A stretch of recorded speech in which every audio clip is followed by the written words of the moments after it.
आपल्या शहरातील प्रत्येक घडामोडी लेटेस्ट अपडेट पाहण्यासाठी आपल्या पब्लिक मीडिया चॅनलला लाईक, शेअर, सबस्क्राईब आणि फॉलो करायला विसरू नका।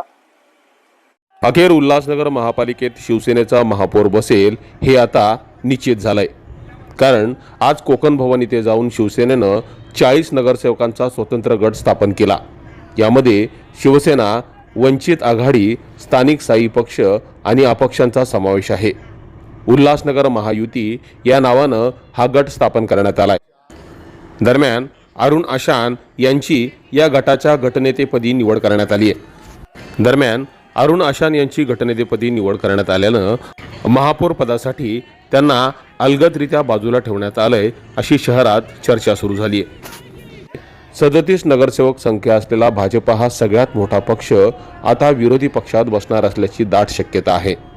दरम्यान उद्याच्या 22 जानेवारी रोजी महापौर पदाची सोडत पार पडणार आहे आणि त्यानंतर शिवसेनेकडून कोण महापौर असेल हे समोर येईल। मात्र सध्या तरी शिवसेनेकडून राजेंद्र चौधरी, लीलाबाई आशान, राजेंद्र सिंग भुल्लर, राजश्री चौधरी यांची नावं महापौरपदी आघाडीवर असल्याची चर्चा सुरू आहे। तर दुसरीकडे भाजप देखील महापौर पदाच्या शर्यतीत उतरणार आहे।